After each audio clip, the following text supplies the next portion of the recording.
My name is Sunny Zhang Mani. My student number is at 0541040. Level is freshman. Speech title: Exact Lidsky. What reality are you creating for yourself? When Dorothy was a little girl, she was fascinated by her goldfish. Her father explained to her that fish swim by quickly wagging their tails to propel themselves through the water. Without hesitation, little Dorothy responded, "Yes, Daddy, and the fish swim backwards by wagging their heads." Laughter. In her mind, it was a fact as true as another. Fish swim backwards by wagging their heads. She believed it. Our lives are full of fish swimming backwards. We make assumptions and faulty leaps of logic. We harbor bias. We know that we are right and they are wrong. We fear the worst. We strive for unattainable perfection. We tell ourselves what we can and cannot do. In our minds, fish swim by in reverse, frantically wagging their heads, and we don't even notice them. I'm going to tell you 5 facts about myself. One fact is not true. 1. I graduated from Harvard at 19 with an honors degree in mathematics. 2. I currently run a construction company in Orlando. 3. I starred on a television sitcom. 4. I lost my sight to a rare genetic eye disease. 5. I served as a law clerk to 2 U.S. Supreme Court justices. Which fact is not true? Actually, they are all true. Yeah, they are all true. Applause. At this point, most people really only care about the television show. Laughter. I know this from experience. Okay, so the show was NBC Saved by the Bell, the new class, and I played Weasel Wiesel, who was the sort of dorky, nerdy character on the show, which made it a very major acting challenge for me as a 13-year-old boy. Laughter. Now did you struggle with number 4, my blindness? Why is that? We make assumptions about so-called disabilities. As a blind man, I confront others' incorrect assumptions about my abilities every day. My point today is not about my blindness, however, it's about my vision. Going blind told me to live my life eyes wide open. It told me to spot those backward swimming fish that our minds create. Going blind casts them into focus. What does it feel like to see? It's immediate and passive. You open your eyes and there's the world. Seeing is believing, sight is truth, right? Well, that's what I thought. Then, from age 12 to 25, my retinas progressively deteriorated. My sight became an increasingly bizarre carnival, full funhouse hole of mirrors and illusions. A salesperson I was relieved to spot in the store was really a mannequin. Reaching down to wash my hands, I suddenly saw it was a urinal I was touching, not a sink. When my fingers felt its true shape, a friend described the photograph in my hand, and only then I could see the image depicted. Objects appeared, moved, and disappeared in my reality. It was difficult and exhausting to see. I pieced together fragmented, transitory images, consciously analyzed the clues, searched for some logic in my crumbly kaleidoscope, until I saw nothing at all. I learned that how we see is not universal truth. It is not objective reality. What we see is unique, personal, virtual reality that is masterfully constructed by our brain. Let me explain with a bit of a mature neuroscience. Your visual cortex takes up about 13% of your brain, as compared to approximately 8% for touch and 2 to 3% for hearing. Every second, your eyes can send your visual cortex as many as 2 billion pieces of information. The rest of your body can send your brain only an additional billion.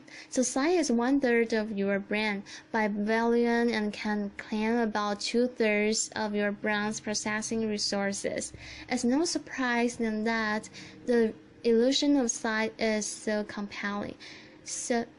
But make no mistake about it. Science and illusion. Here's where it gets interesting.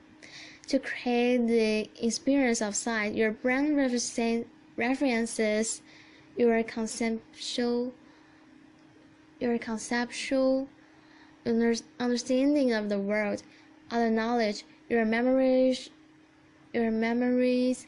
opinions, emotions, mental attention. All of these things are linked in your brain to your sight. These linkages work both ways and usually occur subconsciously. So, for example, what you see impacts how you feel, and the way you feel can literally change what you see. Numerous studies demonstrate this. If you are asked to estimate the walking speed of a man in a video, for example, your answer will be different if you are told to think about cheetahs or turtles. He'll appear steeper if you've just exercised, and the landmark appears farther away if you are wearing a heavy backpack. You have arrived at a fundamental contradiction. What you see is a complex mental construction of your own making, but you experience it passively as a direct representation of the world around you. You create your own reality and you believe it. I believed mine until it broke apart. The deterioration of my eyes shattered the illusion. You see, sight is just one way we shape our reality. We create our own realities in many other ways. Let's take fear as just one example. Your fears distort your reality. Under the warped logic of fear, everything is better than the uncertain. Fear fills the void at all costs,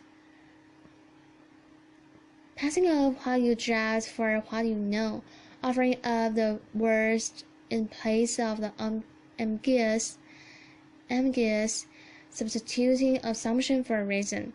Psychologists have a great term for it: awfulizing, laughter. Right? Fear replaces the unknown with the awful. Now fear is self-realizing. When you face the greatest need to look outside yourself and think critically, fear builds a retreat deep inside your mind, shrinking and distorting your view, drawing your capacity for critical thought with a flood of disruptive emotions. When you face a compelling opportunity to take action, fear lulls you into inaction, enticing you to passively watch its prophecies fulfill themselves. When I was diagnosed with my blinding disease, I know blindness would ruin my life. Blindness was a death sentence for my independence. It was the end of achievement for me. Blindness meant I would live an unremarkable life, small and sad and likely alone. I knew it. It was a fiction born of my fears, but I believed it. It was a lie, but it was my reality, just like those backward swimming fish in little Dorothy's mind. If I had not confronted the reality of my fear, I would have lived it. I am certain of that. So how do you live your life eyes wide open? It is a learned discipline. It can be taught. It can be practiced. I will summarize very briefly. Hold yourself accountable for every moment, every thought, every detail. See beyond your fears. Recognize your assumptions. Harness your internal strength. Silence your internal critic. Correct your misconceptions about luck and about success. Accept your strengths and your weaknesses, and understand the difference. Open your heart to your bountiful blessings. your fears, your critics, your heroes, your villains. They are your excuse, rationalize, shortcuts, justifications, your surrounder. There are fictions you perceive as reality. Choose to see through them. Choose to let them go. You are the creator of your reality. With that empowerment comes complete responsibility. I chose to stay out of fears turning into terrain uncharted and undefined. I chose to build there a blessed life. Far along, I share my beautiful life with Dorothy, my beautiful wife with our triplets when we call the Tripskys, and with the latest addition to the family, sweet baby Clementine. What do you fear? What lies do you tell yourself? How do you embellish your truth and write your own fictions? What reality are you creating for yourself? In your career and personal life, in your relationships, and in your heart and soul, your backward swimming fish do you great harm. They exert toll and miss opportunities and unrealized potential, and they engender insecurity and distress where you see fulfillment and connection. I urge you to search them out. Helen Keller said that the only thing worse than being blind is having sight but no vision.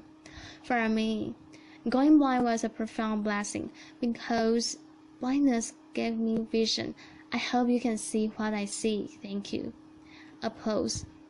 Bruno Gisani. Isaac, before you leave the stage, just a question. This is an audience of entrepreneurs and of doors of innovators. You are the CEO of a company down in Florida, and many are probably wondering how is it to be a blind CEO? What kind of specific challenges do you have, and how do you overcome them? Isaac Lidsky. Well, the biggest challenge became a blessing. I don't get visual feedback from people. Laughter. Bruno Gisani. What's that noise there? Isaac Lidsky. Yeah, so, for example, in my leadership team meetings, I don't see facial expressions and or gestures.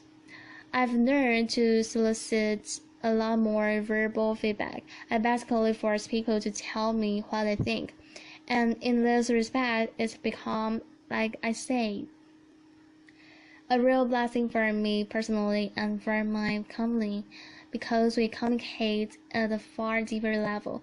We avoid ambiguities, and more important, my team knows that how they think truly matters. Bruno Gisani. Isaac, thank you for your coming to TED. Isaac Lidsky. Thank you, Bruno. Applause.